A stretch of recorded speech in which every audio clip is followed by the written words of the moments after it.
E a primeira coisa que eu quero que nós entendamos é que Deus tem o controle sobre todas as coisas. Eu já falei isso aqui outras vezes. Porque nós sabemos que desde as mínimas coisas até as coisas grandiosas, como essa pandemia que tem parado o mundo, Deus tem controle. A Bíblia vai nos dizer lá em Mateus capítulo 10, no verso 29, é o seguinte: não se vendem 2 pardais por uma moedinha de cobre? Mesmo assim, nenhum deles cairá sobre a terra sem a permissão de vosso Pai. Qual é a importância de um pardal? E a Bíblia nos diz que Deus tem eles contados ao ponto de que ninguém consegue vender e pode vender sem que antes Deus tenha permitido que haja a possibilidade deles serem presos, deles se tornarem presas daquele que vendeu aquele pardal. A Bíblia também vai falar para nós dos fios de cabelo. Lucas capítulo 12, verso 7 fala assim: portanto, olha aqui, até os fios de cabelo de vossa cabeça estão todos contados. Não temais, valeis muito mais do que os milhares de pardais. E nós sabemos, isso aqui já está claro para nós. Qual que é o valor de um pardal comparado conosco? Qual que é o valor da morte de um pardal comparado com a morte dos milhões de pessoas que já morreram desde o início disso que nós estamos vivendo, dessa pandemia até hoje? É nada o valor de um pardal e Deus toma conta. Logo, tudo isso que aconteceu porque Deus tem permitido.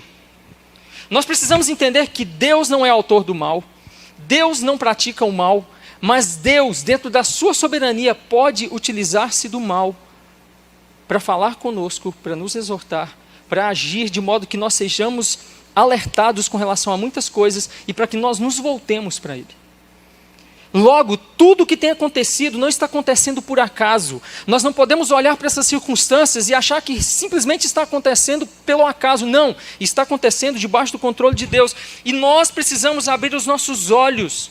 Nós precisamos ter uma visão espiritual de tudo que tem acontecido enquanto ainda há tempo.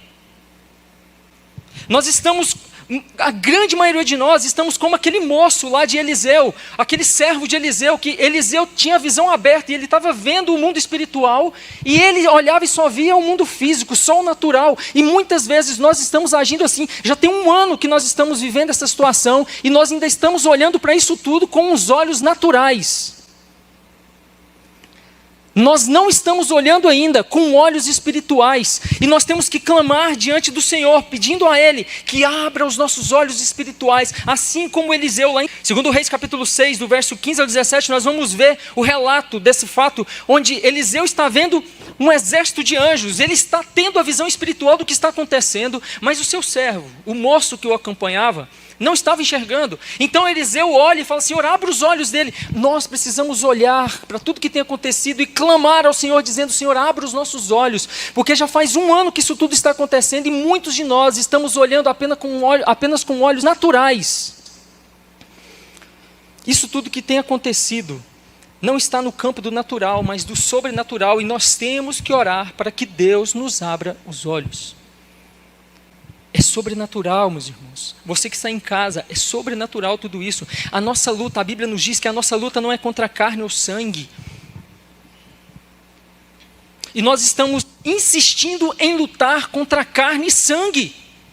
A Bíblia diz: a luta de vocês não é contra carne ou sangue. Efésios capítulo 6, verso 12, olha o que diz: porque não temos que lutar contra a carne e o sangue, mas sim contra os principados, contra as potestades, contra os príncipes das trevas deste século, contra as hostes espirituais da maldade nos lugares celestiais. E se há alguma luta contra a carne que nós devemos travar, não é contra o nosso próximo, mas é contra a nossa própria carne, contra o nosso próprio pecado. Mas nós ainda estamos olhando com olhos naturais. Nós precisamos mudar a perspectiva da nossa visão com relação a tudo isso que tem acontecido. Não adianta nós ficarmos murmurando e reclamando dos governos. Isso não vai mudar nada. Olha só, já faz mais de 1 ano que o povo está falando mal de governo, que a gente está aí reclamando, que está fechando isso, está fechando aquilo, e o governo faz isso, o governo faz aquilo. O que mudou? Está piorando. Está piorando. Não adianta. Não é pelo nosso reclamar dos políticos que as coisas vão mudar. Se fosse assim, já tinha mudado. Entra na internet. Todo mundo descendo a lenha. Até em quem não merece, outros que merecem, mas adianta, está mudando? Mudou alguma coisa? Muito pelo contrário, cada dia que passa, Deus está endurecendo o coração dos governantes do mundo. E tem nos chamado ao arrependimento. Cada dia que passa, a gente vê o coração desses governantes, dos prefeitos, governadores, presidentes no mundo, líderes políticos do mundo inteiro tendo seus corações cada vez mais endurecidos. Quanto mais o povo fala, quanto mais reclama, quanto mais nós lutamos contra a carne, mais Deus tem endurecido o coração desse povo, assim como ele fez com Faraó. Êxodo capítulo 9, verso 12 diz: mas o Senhor endureceu o coração do Faraó, e como o Senhor tinha dito a Moisés, o Faraó se recusou a ouvir. Deus está endurecendo o coração deles, é Deus está no controle. E não adianta nós esbravejarmos, nós vamos ficar roucos de tanto falarmos, de tanto reclamarmos, e eles não vão ouvir. Olha o que a Bíblia diz: e Faraó se recusou a ouvir. Os faraós estão aí, com seus corações endurecidos pelo próprio Deus. Por causa de quê? Por causa das nossas falhas. É Deus tratando com o seu povo, é Deus tratando com o mundo por causa do pecado. E nós estamos lutando com as armas erradas. Nós estamos lutando contra carne e sangue, quando a nossa luta é uma luta espiritual.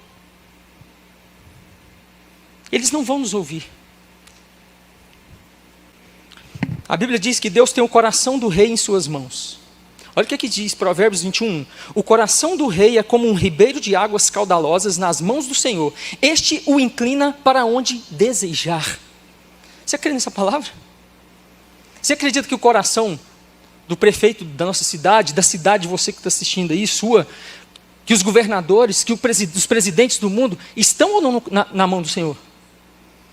Então, se eles estão endurecidos e está acontecendo o que está acontecendo, é por causa de quê? É porque o Senhor tem permitido, porque o coração deles está na mão do Senhor. Olhem as decisões que esses governadores, que esses prefeitos estão tomando, gente. Não faz nenhum sentido lógico o que esses homens estão fazendo muitas vezes.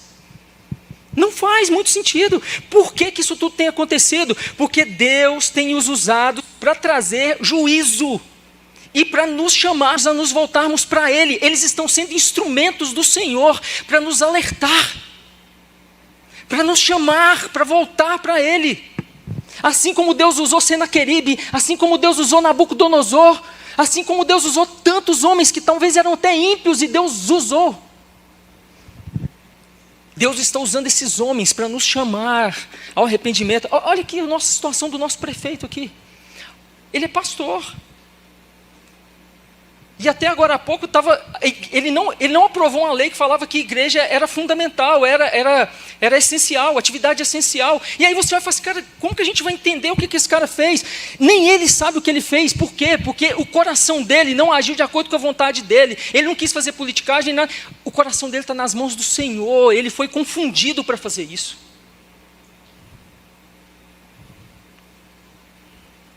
É Deus endurecendo o coração do rei. É Deus endurecendo o coração daqueles que estão sobre nós como reis.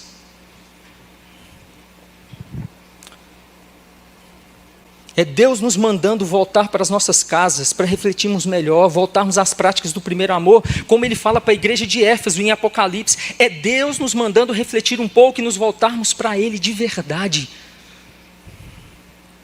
Nós temos nos tornado religiosos. Nós estamos exatamente como a nação de Israel, lá no tempo de Amós e de Malaquias, muitas vezes. E nós achamos que não. Às vezes nós nos vemos muito arrogantes, muito cheios de si, achando que somos muito santos, que estamos agradando a Deus, como a nação de Israel achava no tempo de Malaquias, no tempo de Amós, no tempo de Obadias, no tempo de Oséias. Todos estavam vivendo as suas vidas, eram os crentes da época, a nação de Israel. Está tudo bem, estamos servindo ao Senhor e estamos agradando ao Senhor. E o Senhor dizendo: não, vocês não estão me agradando. Olha o que Deus diz em Amós capítulo 5, verso 23. Afastem de mim o som das suas canções e a música das suas liras. Será que Deus tem recebido as nossas canções? Será que o Senhor não tem permitido que as igrejas sejam fechadas por um tempo, para nos alertar e falar assim: mudem o foco, voltem ao primeiro amor? Olha o que o Senhor fala em Malaquias 1,10. Quem dera um de vocês fechasse as portas do templo, para que não se acendesse em vão o fogo do meu altar. Não me agrado de vocês, diz o Senhor dos Exércitos, e não aceitarei suas ofertas. Olha o que o Senhor diz nos tempos de Malaquias. O povo estava servindo a Deus achando que estava agradando, que estava tudo bem. E o Senhor traz uma profecia por meio de Malaquias falando: quem me dera se levantasse pelo menos um de vocês e fechasse a porta do templo, porque eu não estou agradando mais. Será que não é isso que está acontecendo conosco hoje? E nós não temos encontrado quem fecha as portas, e o próprio Deus está usando a vida destes reis nas suas mãos para fechar as nossas portas, para nos fazer refletir? O povo desse tempo achava que estava agradando a Deus, mas não estava. Será que nós hoje não estamos como eles? E Deus está nos avisando por meio disso tudo? Muitas vezes nós temos muito mais nos parecido com o mundo lá fora do que com a noiva que Cristo quer buscar, uma noiva santa, pura, imaculada. Nós somos sal, e o sal não recebe sabor. O sal, ele dá sabor. Mas nós temos sido sal, muitas vezes insípido, recebido sabor ao invés de salgarmos o mundo. Temos buscado muito mais as coisas deste mundo do que as coisas de Deus. Com o pecado, dificilmente nós ficamos revoltados e vamos para as redes sociais esbravejar contra o pecado. Mas porque nós não podemos ganhar dinheiro como antes, nós estamos aí todos desesperados, porque o nosso coração está aqui.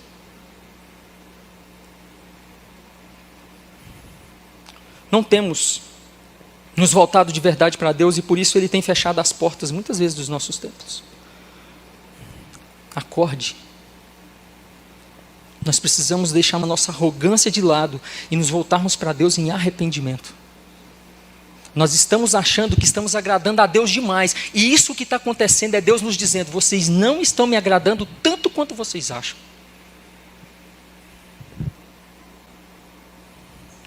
Temos que parar de tentar combater os sintomas e começarmos a combater a raiz do problema. O problema de tudo que nós vivemos, todos os problemas que existem no mundo, tem uma raiz. Sabe qual que é a raiz? Pecado. O pecado é a raiz de todo o problema. Nós vamos ver, o que acontece é que nós vamos ver aqui, em Romanos capítulo 5, do verso 12 e o verso 14, diz assim, ao verso 14: o pecado entrou no mundo por meio de um só homem, e o seu pecado trouxe consigo a morte. Como resultado, a morte se espalhou por toda a raça humana, porque todos pecaram. O problema está no pecado. Nós não vamos resolver essas questões do Covid, os problemas que existem no mundo, lutando com armas carnais e simplesmente atingindo e tentando atacar homens, governantes que estão nas mãos do Senhor. Nós vamos resolver isso buscando, clamando ao Senhor, nos humilhando diante do Senhor em arrependimento, buscando santidade na vida da igreja, nas nossas vidas. É assim que nós vamos conseguir a vitória que não vem de nós, mas vem do Senhor para as nossas vidas. O problema do mundo é o pecado. Se o pecado não tivesse entrado no mundo, estava como no início, no Éden. Então a nossa luta é contra o pecado. Não adianta a gente ficar declarando e dando profetada de que tudo vai passar, não, gente.